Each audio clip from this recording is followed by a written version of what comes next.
Hello. So dalam video ni dia macam ada kesinambungan daripada previous video. So dalam previous video saya cerita pasal homolytic and heterolytic cleavage. And awak tahu homolytic cleavage dia akan menghasilkan produk free radical, and heterolytic cleavage dia akan menghasilkan produk carbocation and carbon ion.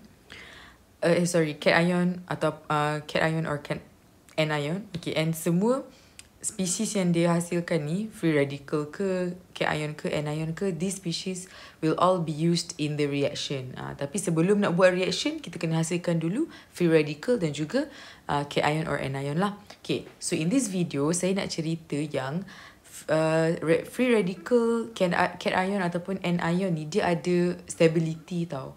Dia ada different types of species, and also kita kena tahu pasal dia punya stability. Macam siapa yang akan terpilih untuk buat reaction. Siapa yang akan lebih cenderung untuk buat reaction. Siapa yang tak nak buat reaction. Macam tu lah.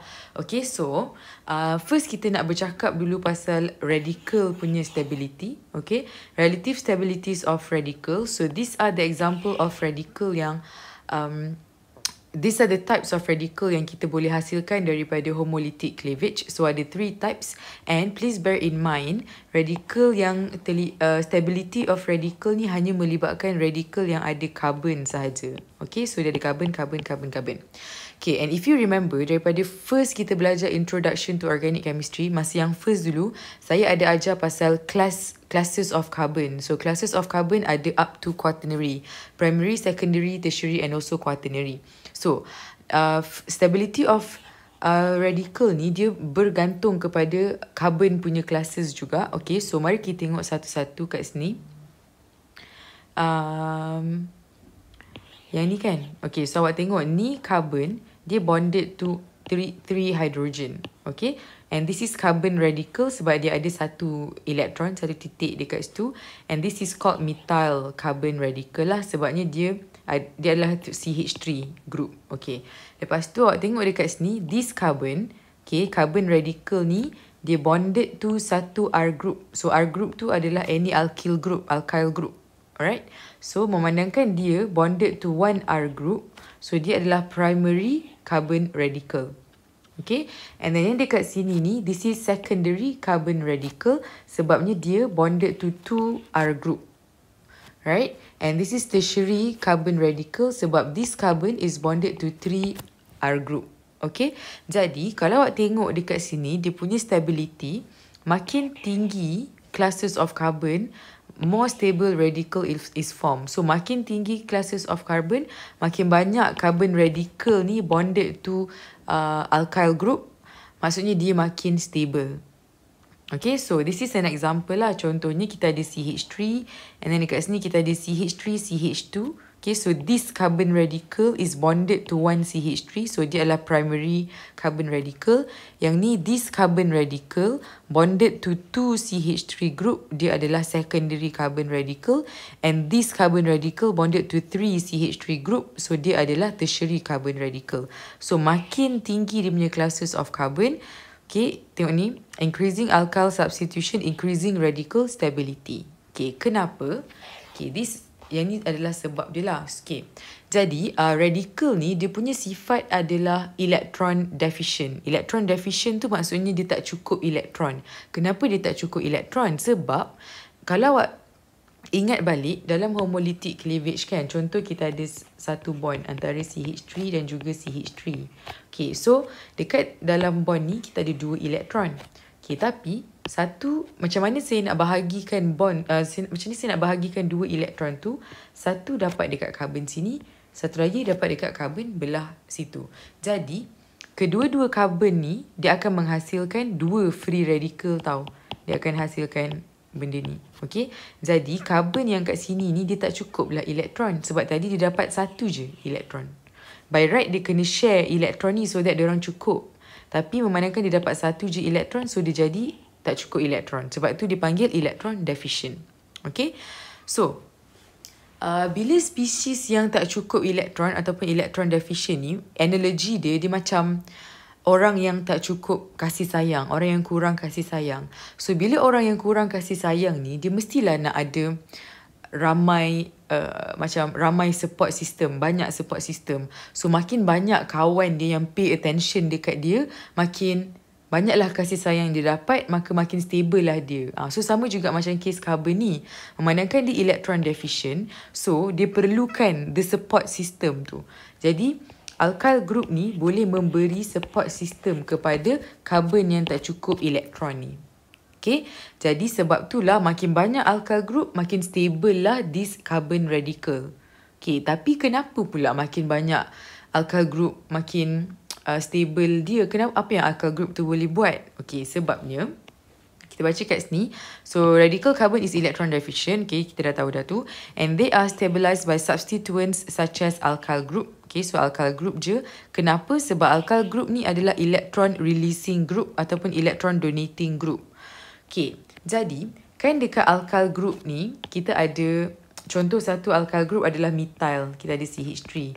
So, CH3 ni, kan dia ada carbon, ada elektron. Lepas tu, dia ada 3 hidrogen, dekat hidrogen pun ada elektron. Jadi, bila dia ada banyak elektron, apa yang dia boleh buat adalah, dia boleh macam, macam, dia boleh donate elektron dia dekat, dia bukan donate secara macam, nah kau ambil lah satu elektron aku, bukan macam tu, tapi kini dia boleh macam bagi effect of yang dia ada banyak elektron, so dia boleh membantu this carbon radical tu untuk jadi lebih stable.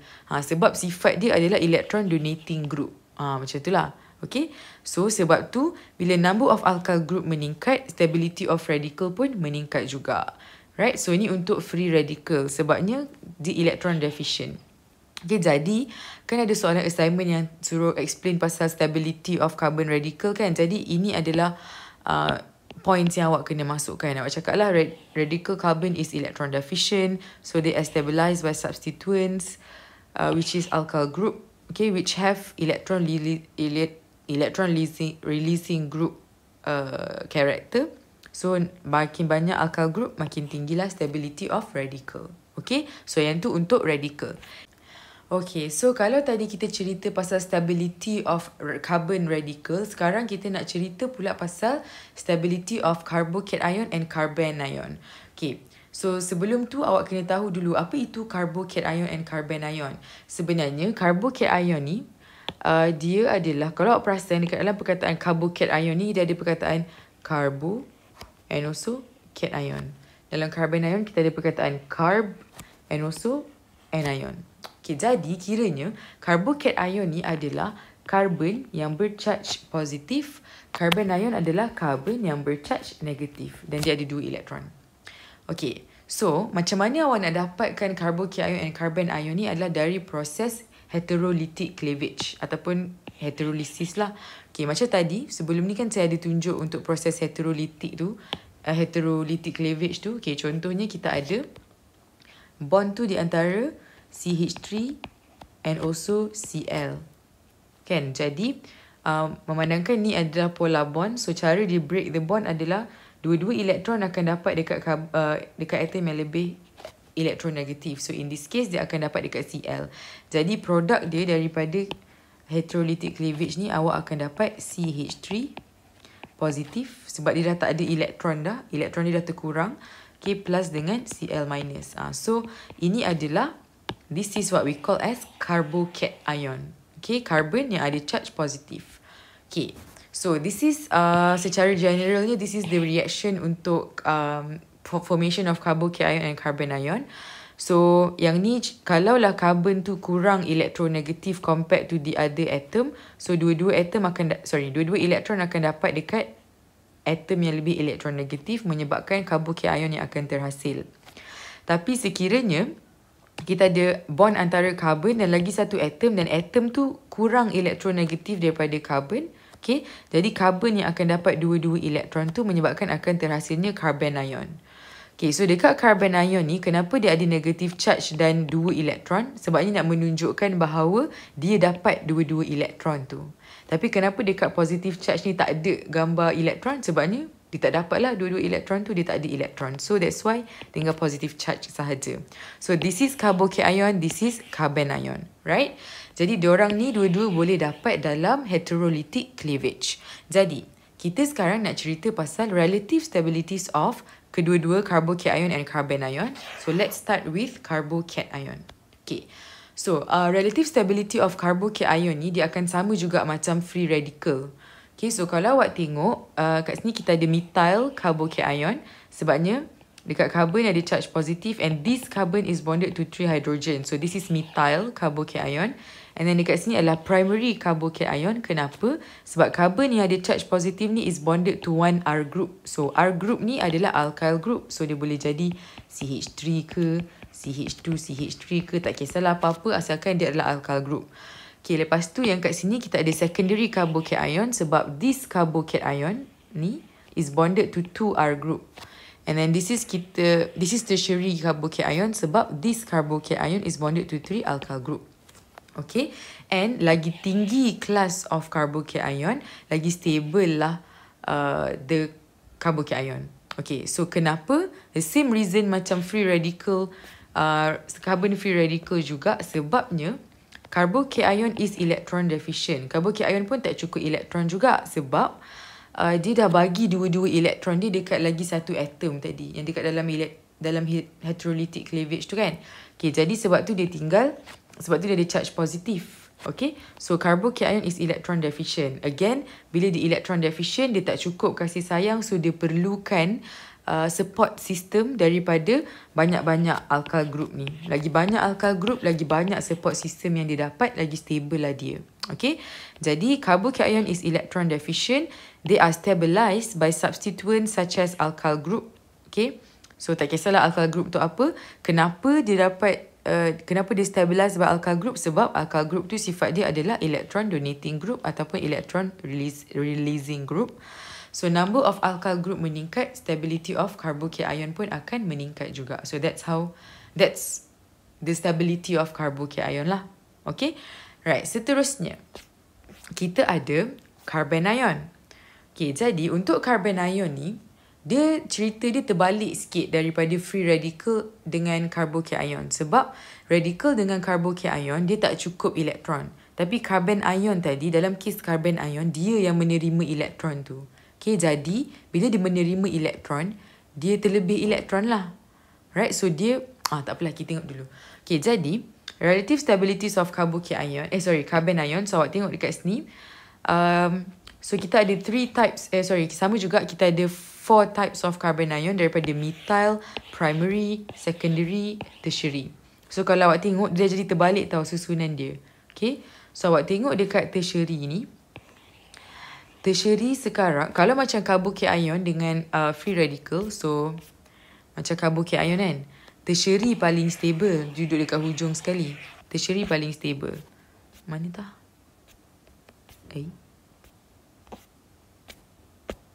Okay, so tertiary yang paling stable. Tapi bila dia dekat carbon ion, tertiary jadi paling tak stable. Okay, lepas tu followed by secondary carbon ion, primary carbon ion, methyl carbon ion. Dalam kes carbon ion, methyl pula yang paling stable, yang tak ada R group langsung yang paling stable. Okay, and please bear in mind, cara nak lukis carbon ion mesti dekat carbon tu ada 2 elektron, menunjukkan dia receive both electron from the heterolytic cleavage, and also dia kena ada charge negatif lah. Okay, right, so kenapa dalam kes carbon ion methyl yang paling stable, makin sikit alkyl group makin stable sebabnya, okay, jadi carbon ion is electron rich species pula. Berbeza dengan carbocation dengan free radical. Kenapa dia electron rich? Sebabnya dia yang dapat elektron daripada heterolytic cleavage tadi.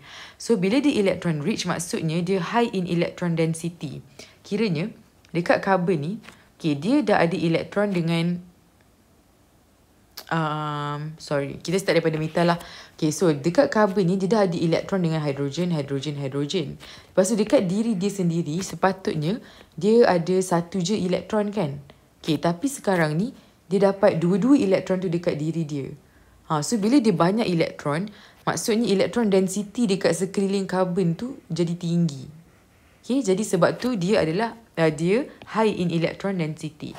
So dia electron rich and dia high in electron density. So awak rasa kalau orang tu dia dah terlebih kasih sayang kan, dia macam dia cukup lah, dia punya macam kawan-kawan dia sayang dia, cikgu dia sayang dia, mak dia pun sayang dia, paling sayang kat dia lah. Lepas tu, yelah banyak sangat kasih sayang ni. So, at one point dia dah macam, aku dah tak perlukan dah lagi attention daripada sesiapa. I've had enough gitu. So, sama lah kes dia macam carbon ion ni. Dia dah ada terima 2 elektron daripada the electrolytic cleavage tadi. So, dia dah terlebih elektron. So, dia tak perlukan lagi R group ni untuk stabilize diri dia. Okay, jadi sebab itulah ayat dia dekat sini, they itu adalah carbon ions lah. So the carbon ions are destabilized by substituents such as alkyl group. So kalau macam free radical dengan carbocation ion, they are stabilized. Diorang destablekan oleh alkyl group. Tapi untuk carbon ion ni, dia destabilized by alkyl group, by substituents such as alkyl group. Kenapa? Sebab again, alkyl group sifat dia adalah electron releasing. Dia ni jenis nak bagi je kasih sayang dia ke orang. Tapi carbon ion ni pula dah tak nak terima. So dia jadi macam tak stable lah gitu. Okay, so dalam kes carbon ion, makin tinggi alkyl group, makin kuranglah stability of carbon ion. So that's the explanation untuk relative stability of free radical, carbocation and carbon ion. So soalan ni ada ditanya dalam soalan tutorial. So yang ni saya nak awak jawab sendiri dulu. Nanti dalam kelas kita discuss. Okay? Thank you.